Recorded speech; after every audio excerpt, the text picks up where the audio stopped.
Isn't there some tension in, and I know you talk a lot about this, empathy, and having empathy and looking at people as human being and as leaders, but there also being a tension with that will to succeed Yeah.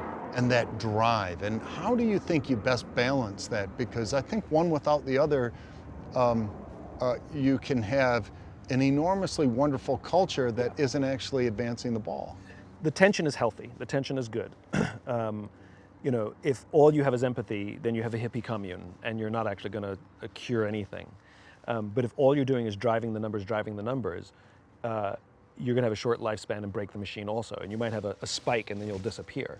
Or all your best people say, I hate it here, and they go work somewhere else and take all of their brilliance somewhere else. So there is a balance, but there's also a hierarchy. It's not 50-50.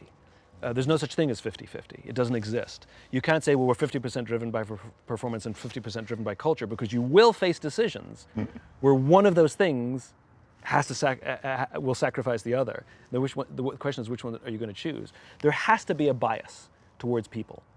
There has to be a bias towards the teamwork, the environment. And the will to succeed is driven by the belief in the cause. If